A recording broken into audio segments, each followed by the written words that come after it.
Hello, Commanders, and welcome to another clan raid. We are now on SR11 Lesher, and we are going to be trying out two different setups. Right there it says to freeze or not to freeze. I noticed this morning that there is a freeze vulnerability available. I found out that I wasn't the first to discover that. Apparently, a lot of people have discovered that, but we're going to test it out. So if you like what you see here, please do like the video. Also hit that subscribe button if you'd like non-pingy notifications for when videos pop. If you want pingy notifications, hit the subscribe or the bell. And if you have any thoughts on how to improve the builds, or if you have a different thing that works better entirely, please feel free to leave comments below and we will get right after it. So share a concept that I had with you first. I was testing this earlier. I was going to see if I could spread the direwolves and the warhounds further in, and then I remembered there was an earthquake debuff. And besides, the wagons take up 6 points of the army, which nerfs your primal warhorn pretty hardcore. So I don't recommend wagons. But here's going to be my first couple of attempts.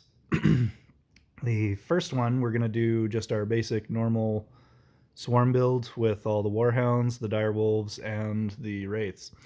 Warhounds, I've got damage on quite a few of them. We're going to go ahead and add another one because I remember that I have a few. And let's see, wraiths, we'll give them some too. Got a few extra, might as well toss them on. Okay. So we have wraiths with a bunch of damage stones. We have a couple of damage stones and protection, which isn't necessarily relevant on the direwolves. And then we have some damage and run speed on our hounds, which we will add run speed to those guys. And we are off and running.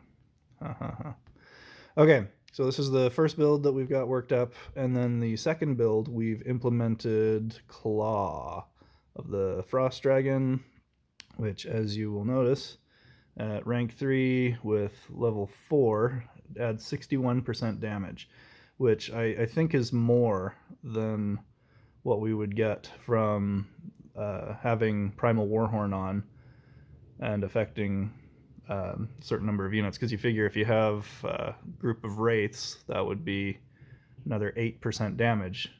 So two groups of wraiths would be 16% damage, and I've got two frost wizards, so that would be 32% damage. So 61 is better than 32. Yeah, so we're gonna see how well that rolls, and let's start with the first one. Let's see how we do. I've got Primal Warhorn on the first one. The second artifact doesn't really matter. I think Spear is still king. We'll find out if they've changed anything.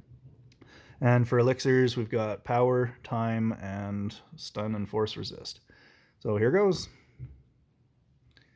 See how we do. A different layout on the minions, so we'll see what kind of coverage we get there. I tried to place my wolves in such a way, the dire wolves, in such a way that they would push the hounds further in. There's that trick where if you put them off the map and on the map over and over again, you can change their formation. So I tried to situate them in such a way that they were as vertically spaced as possible. Okay, so let's see. 4, 5, 6, 7, 8, 9, 10. Okay, so that's a pretty stout pace. Hopefully I'm going to get the heart. It's getting kind of tight. Oh, bummer. Okay, so I didn't quite get there with that build. If I had a better spear proc, I would have been fine. But yeah, the damage was cranking quite well. I'm gonna have to do a little tweak real quick here. I'm gonna take off all of my elixirs and just knock out that heart, because it would be a shame to get a full heart's worth of damage on a build and